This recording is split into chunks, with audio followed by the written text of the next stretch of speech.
Alright, hey guys, welcome balik lagi bersama gue Jisven Soken. So, yep.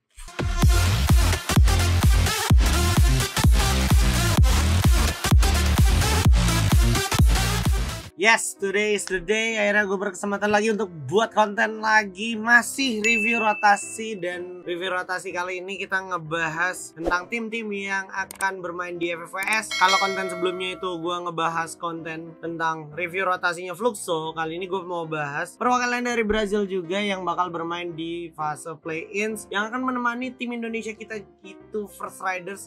Di sini ada Load. Ya, ini tim Load sendiri adalah tim yang memang sudah digadang-gadang bakalan juara juga karena memang lagi kuat banget kemarin di fase group stage-nya. Tapi ternyata pas hari H Grand Final ternyata poinnya sama, dan perhitungan itu kalau di Brazil ternyata yang ada buyahnya itu yang menang, bukan based on ronde terakhir placementnya siapa yang paling tinggi gitu. Nah, kebetulan yang ada dapat buyah itu di Grand Final itu si Fluxo ketimbang Load. Load nggak dapat buyah sama sekali di Grand Final. So, Load harus keluar sebagai juara kedua dengan poin yang sama, bener-bener sama. Gue lupa kemarin poinnya berapa, tapi intinya sama, cuman beda ada buyah doang apa enggak gitu pertimbangan kemarin. Gokil banget. So, sebelum kita masuk ke dalam videonya, kayak biasa gue pengen kalian untuk pencet tombol like, tombol share, tombol subscribe, nyalain notifikasinya. Jangan lupa juga di follow Instagram gue nih @ajispen, atau kalian bisa cek di description semua perihal konten sosial media gue itu ada di bawah semua. Kalian cek, subscribe. Jangan lupa juga tonton konten ini sampai habis biar kalian bisa mendapatkan apa yang gue share kalian tentang insight-insight yang bisa kita tengok di tim Load ini, guna kita bisa baca permainan mereka di FFVS nanti mendatang gitu di play-ins. Oke? So, without any further ado, yuk kita masuk ke dalam videonya.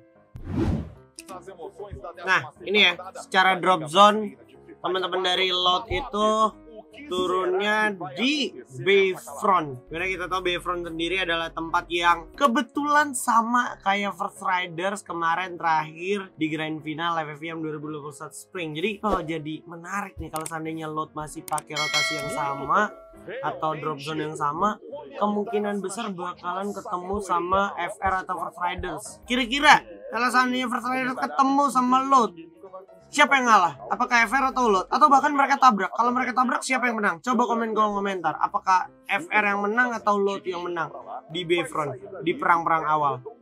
Nah, ini kurang lebih drop zone-nya si Load di area Bayfront ya. Ingetin Bayfront. Kita skip. Nah, Load selain dia ke Bayfront, dia sempat main-main ke Santa juga gitu ya. Jadi emang kurang lebih sama kayak teman-teman dari First Riders yang kemarin sempat main di Santa gini. Gue kalau nggak salah ingat mereka ketemu Aura apa siapa di sini ya kemarin? Apa Onyx ya? Oh ya, Onyx kalau nggak salah yang pas di setup tuh kemarin sama First Riders. Posisinya kurang lebih dekat-dekat sini, terus ketemu sama Onyx kalau gue nggak salah ingat. Coba koreksi gue ya kemarin ya. Nah, ini Load juga mantau-mantau area Santanya, apakah ada orang apa enggak, karena kan di Bayfront juga cukup luas gitu. Dan teman-teman dari si Load sendiri ini bisa dibilang udah punya secara strategi itu cukup matang. Dia baginya tuh 3-1 kayak biasa, dan seperti biasa tuh ini ya, Alvaro nggak pernah lepas dari Brazil. Cuman yang gue lihat teman-teman dari Load ini kayak udah mulai adaptif, dia nggak mau selamanya tanpa Chrono, udah mulai coba pasang Chrono. Karena di match awal seingat gue Load tuh nggak pakai Chrono, nggak pakai Kelly juga gitu. Tapi kali ini dia udah pakai Kelly gitu. Kali ini kita skip lagi. Oke, ini drop zone ya. Secara drop zone lo bisa lihat di sini Load masih balik lagi ke area Bayfrontnya. Tadi sempat ke sini ya kan, mantau, terus ke sini balik lagi deh sekarang. Dan kalau lo perhatiin ini udah ada penumpukan di arah komen pos, sama persis kayak apa yang terjadi di Grand Final FFVM 2021 Spring. Jadi bisa dipastikan ya, kalau seandainya circle nengah gini, terus kayak di cara map kebagi rata, yang bakal terjadi penumpukan itu ada di komen pos. Kenapa? Karena map-map bawahnya ini bakalan ketemunya di komen pos. Kayak tadi ada Corinthians, terus ada Before, ada juga INTZ yang dari bawah gitu kan. Oke, kita lanjut. Ini circle ternyata kan ke arah sini kan. Gokil banget nih. Circle ke arah sini. So, Load di sini dapat advantage. Load gak ngapa-ngapain, bisa dibilang dalam artian gak ngapa-ngapain, gak melakukan banyak pergerakan yang terlalu berarti gitu. Jadi emang pergerakannya masih on track sesuai apa yang mereka mau lakukan dari segi strategi. Terus ini bener-bener zonanya mirip sama Grand Final FFVM kemarin ya, dimana akhirnya komen posnya udah nggak diselimutin. Di sini kalau gue nggak salahnya kemarin ada Aura, ada DG, terus ada Dranix ya kalau nggak salah ya. Gila. Ini kalau di Brazil tuh ada Corinthians, ada SS. Nah, yang SS tuh Siren kemarin. Di situ gue inget banget. Terus RRQ di sini nih, di Fluxo nih. Jadi secara gameplay udah kelihatan ya, tim-tim yang mewakili Brazil pun gameplaynya nggak beda jauh sama tim Indonesia secara drop zone gitu. Kayak kita berbicara si Loud ini, mereka punya drop zone yang mirip sama First Riders di play-ins nanti gitu. Karena Loud kan yang bakal ada di play-in. Kita skip lagi ya, karena ini kalau nggak di skip banyak banget momen-momen yang anti klimaks doang. Jadi kita fokus aja ke teman-teman dari Loud. Nah, ini perang yang tadi gue bilang di area comment post nih ya, digeser dikit terus malah jadi perang INTZ sama teman-teman dari Before ya. Ini berat banget nih posisinya nih ya, karena posisinya secara grounding sebenarnya Before udah diuntungin, tapi langsung diras sama teman-teman INTZ, dimana INTZ akhirnya dapetin keuntungan gitu kan. Nah, INTZ dapat, tapi secara eksekusi di sini INTZ-nya malah miss sendiri, dia kehilangan info gitu kan. Jadi dipanis sesimpel itu sama teman-teman dari Before. Padahal kembali lagi sebenarnya tadi secara grounding, secara posisi itu INTZ enak. Kenapa? Karena INTZ bisa gerak ke arah sini. Gitu, nggak perlu lu berantemin gitu. Apalagi di sini ada SCCP atau Corinthians. Sayang banget dari INTZ. Jadi dapat poin situ si Before-nya gitu ya. Nah, ini kita lihat kan circle-nya udah masuk ke arah area Bayfront nih, dan ternyata Bayfront-nya tuh nggak semuanya, dan teman-teman dari Loud udah mempersiapkan diri di mana dia bagi kompon lagi-lagi nih ya, 2-2 posisinya, bahkan ada yang 1-1-2 gitu kan. Nah, kita sekarang lihat fight dulu antara SCCP lawan satu tim lagi, yaitu Before yang tadi habis dapat 1 squad. Furia di sisi lain malah dapetin Nobru sama teman-teman dari Fluxo. Nah, secara posisi sekarang di sini Before diuntungin banget gitu, karena di saat yang bersamaan kalau lo perhatiin circle-nya ini nggak nguntungin buat SCCP, itu yang pertama. Yang kedua, visionnya nggak banyak gitu, udah nggak banyak, terus komponnya juga nggak banyak dimiliki sama SCCP. Jadi di sini bisa dibilang Before lebih diuntungin yang di atas, terutama yang high ground. Kelar di sini SCCP keluar pasti ditatakin sama yang di atas tuh. Nah, ini yang gue maksud nih di sini nih. Komponnya SCCP bagus dia di atas, tapi sayangnya knock 1 terus ditukar ya kan, habis itu di end knock 2 ya kan. Udah gue bilang Before nih bagus gitu secara kompon. Jadi pada akhirnya SCCP mau gimana pun, mau ngelawan pun susah juga, walaupun tinggal 1 tukar 1 gitu kan. Ini ngedelay banget sih, ini nggak nguntungin untuk Before sih jujur ya, kalau boleh jujur. Karena harusnya Before udah cabut aja gitu, dia udah dapat 2 orang ini ya, bisa narik, tapi enggak. Si Before ini lebih milih ngambil resiko di mana ya udah all or nothing, sampai akhirnya dia dapetin teman-teman dari Corinthians. Kalau kita mau main perhitungan lebih kritis, tadi sebenarnya Before bisa cabut dan ya udah gitu, nanti ketemu lagi gitu di zona berikutnya, tapi enggak. Permainan Brazil tuh kayak gitu ya, sampai mati gitu kalau udah waktunya perang, kalau di waktu yang mereka tentukan gitu. Tapi pada akhirnya elim juga karena telat masuk zona udah zona 4 gitu maksud gue. Dan Loud di sini nggak bener-bener nggak mengalami jibaku tembakan kalau lu perhatiin, karena dari tadi dia cuman ada di area Bayfront gitu ya. Setelah tadi kelar dari Santa sebentar, nengok masuk ke Bayfront lagi, buru-buru ngamanin circle. Nah, dia cuman coba-coba cari ini ya, cari aim hoki bisa dibilang, atau coba-coba ngetes aim, make sure di sana tuh yang dia tembak tadi tempat posisinya ada orang apa enggak gitu kan. Nah, ini jadi sebuah pelajaran juga gitu. Before ngekill 9, tapi dia harus puas di hashtag 9 gitu kan. Sayang banget ya.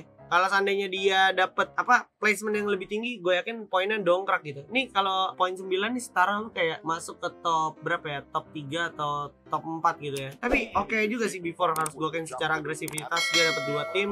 Nah, di sini Loud kalau lu perhatiin sebenarnya udah nggak terlalu diuntungkan ya. Kenapa? Karena kalau lu perhatiin ini circle-nya udah mulai narik ke sini.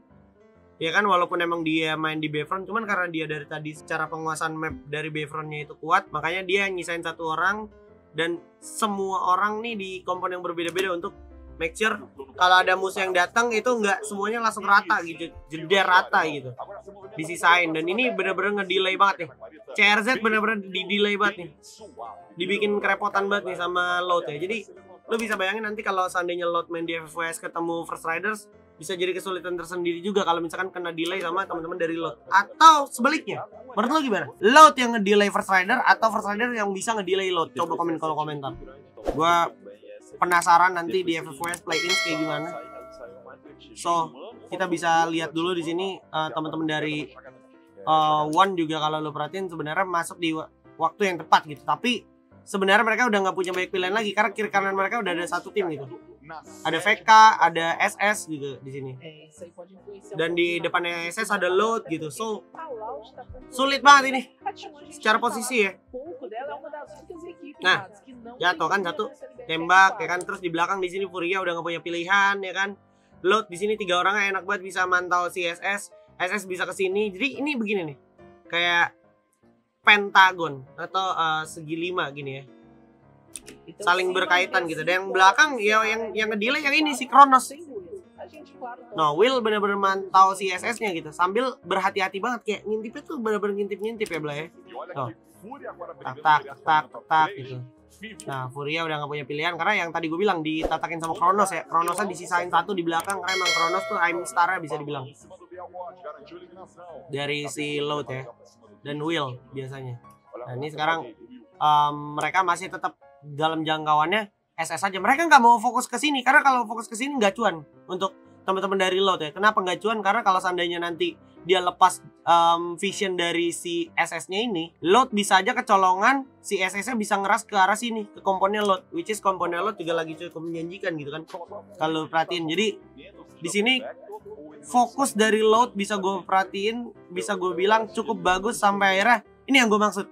Kalau seandainya mereka fokus ke arah Cruzeiro dari awal ini nggak cuan. Kenapa? Karena bahkan si Cawan Seven-nya aja ini sampai keculik kalau seandainya lu terlalu lama coba ngeker-ngeker ke arah Cruzeiro. Nah, ini biarin momentumnya VK ngekontak si Cruzeiro gitu. Jadi Cruzeironya ke VK gitu. Nah, lo tetap ke sini gitu. One itu sebenarnya bisa masuk kompon dengan enak gitu. Tapi balik lagi si SS fokus juga ke sini. Pembagian fokus dari SS harus lakuin oke juga. Nah, nih lagi buka jalan kan VK. Nah, tuh udah kebuka kayak gini. Cruzeiro fokus ke sini ya kan. Nggak terlalu mantau si Load. Akhirnya Loadnya dapat space. Lu bisa lihat ya ini dari nih kita ulang dikit kekuatan ini Alvaro ya dan juga pet ini ya pet apa Beaston gitu. Lu lihat lemparan jauh banget sampai ke situ tuh. Loh, jarak sejauh itu ya. Meta lemparan granat tuh di sini masih kerasa banget. Atau pet Beaston atau si monyet ya kan untuk nambahin jarak lemparan granat sama pelontar. Pelontar dari jarak ini ke sini kalau lu nggak pakai Beaston sama lu nggak pakai Alvaro tuh kurang sih jujur sih. Lu kayak pasti kelamaan ngeker. Butuh mekanik tinggi gitu kalau lu nggak pakai Alvaro gitu. Nah, di sini akhirnya yang kayak gue bilang tadi, si ini Load fokus aja nih mantau teman-teman dari SS sama depannya. Gitu kan.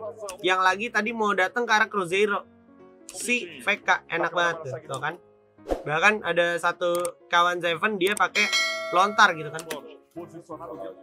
Ini yang dilakukan oleh si kawan Seven sih bener-bener gokil banget ya. Dari jarak sejauh ini nih. Tuh, lewat sini loh. Gila. Nah, nih lu lihat ini ya. Jarak tadi kan dia di sini nih ya. Nih, kawan Seven di sini. Dia pakai ini nih tadi, pakai pelontar. Di sini di airdropnya ada pelontar. Terus ke tower sini nih, ke tower sini. Wah, gila sih. Nah, lu lihat kawan Seven pakai apa? Alvaro ya. Dan di sini dia pakai pelontar lagi nih. Nih, lu lihat nih ya. Tuh, ini jauh loh ya. Bam. Dar. Nah, itu satu peluru dari kawan Seven tuh udah ngedelay banget orang tuh, bahkan sampai 2 orang ke knockdown. Kalau udah gini, teman-temannya bisa enak setup karena yang di sini udah nggak perlu mereka khawatirin lagi. Ini udah sisa 3 tim tanpa mereka sadarin. Sebenarnya mereka udah memperhitungkan ini juga gitu. Kayak oke, mereka fokus ngedelay si SS dulu biar si Cruzeiro-nya berantem sama VK sampai era Cruzeiro-nya udah kelar pecah perang, mereka fokus ke Cruzeiro baru mereka ke SS lagi. Kayak gitu. Dari fokusnya Load. Nah, buka glual sejauh ini kalau seandainya nggak ada Alvaro sama pet monyet nggak bisa ya. Nah, pet monyet ya, Beaston ya, yang S tuh pet monyet tuh. Nah, dia tuker nih. Karena udah nggak ada pelurunya, diganti ya kan. Nah, udah nih pembagiannya begini. Pinter banget nih 2 orang, Will sama Kronos sang aim star ini di jarak sejauh mungkin untuk micu teman-teman SS ini. Aduh, gue mau adu aim gak ya? Lewat mana ya? Kalau lewat luar zona beresiko. Kalau lewat sini bisa ditatakin sama Cawan Seven. Cawan Seven posisinya sini tuh. Nah kan akhirnya ada yang ngirim ke sini gitu kan. Tapi itu info, tetap itu info buat Cawan Seven. Akhirnya Cawan Seven bisa gerak masuk ke glualnya. Nah, udah kebagi gini kan. Yang kelihatan masuk duluan ini satu orang, ya kan? Udah. Nih, dia geser dikit tadi kalau perhatiin nih dari sini geser dikit. Nih.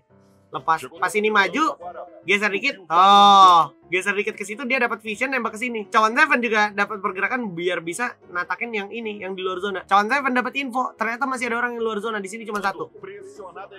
Oh. Gila ya. Strateginya mateng banget. Asli. Oke. Cawan Seven jatuh knock. Tapi teman-teman duanya ini berhasil ngedelay pergerakan dari musuhnya yaitu SS. Karena apa tadi kita bisa lihat aja ya, ada SPD, ada juga Beretta gitu kan.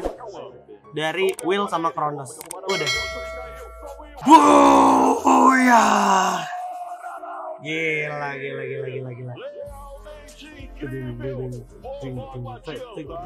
Nah kayak gitu ya Blaya, kurang lebih gameplay permainan rotasi dan juga strategi dari tim Loud yang bisa gue bilang mirip-mirip sama First Riders karena cara drop zone dan juga secara penerapan disiplin setupnya itu disiplinnya tuh kurang lebih mirip-mirip sama teman-teman dari First Riders. Tapi correct me if I'm wrong, feel free to discuss di kolom komentar. Kalau menurut lu ternyata First Riders lebih kuat, coba sampein apa poin-poinnya dan apa poin-poinnya tim Loud sendiri gitu. Coba lu sebagai penonton tentunya bisa menilai tim mana yang lebih kuat, apakah Loud apa First Rider yang lebih kuat. Gua bakalan tunggu komentar kalian di kolom komentar karena ini tim yang bakalan ngewakilin Brazil di FFVS dan bakal ketemu tim Indonesia juga yaitu First Rider di babak play-ins gitu ya. So, semoga konten ini bermanfaat untuk yang nonton dan juga buat yang nonton semoga bisa dapat insight, bisa diterapin mungkin untuk turnamen-turnamennya yang lagi pada semangat pengen jadi pro player. Tetap semangat, jangan patah semangat ya. Ingat jangan patah semangat karena kedepannya masih banyak banget panggung-panggung untuk orang yang mau berusaha gitu. Kayak contohnya teman-teman First Rider season kemarin dia hashtag 4, season kali ini dia hashtag 2 dan bisa wakilin Indonesia di kancah FFWS harus masuk jalur play-ins gitu ya. Jadi nggak RRQ, Oni gitu, tapi ada wajah baru juga gitu yang wakilin Indonesia. Seru banget pokoknya. Itu dia dari Loud sendiri. Dan next kira-kira kita bakal bahas review rotasinya regional mana lagi nih. Berarti ini dua Brazil ini perwakilan Brazil udah gitu ya. Ada Fluxo, ada Loud gitu. Konten yang udah gue buat. Next region mana yang kita bahas rotasinya? Coba komen kolom komentar, gue pengen tahu. Sertain alasannya apa. Oke? Nanti gue tinjau kalau komentar dari kalian. Habis itu gue coba buat. Oke? Thank you banget pokoknya buat yang udah nonton. Thank you. Semoga kalian sehat selalu di tengah masa sulit ini ya kan. Dan jangan lupa juga buat yang nonton itu dipencet tombol like ya, tombol share, tombol subscribe, nyalain notifikasinya. Dan jangan lupa juga di follow Instagram gue. Semua informasi tentang sosial media gue itu ada di description box. Kalian tinggal klik-klik aja linknya. Akhir kata gue Ajis Fan disokin. Mohon maaf kalau banyak salah-salah kata karena gue hanya manusia biasa. Pamit undur diri. See you guys in the next videos. Bye-bye.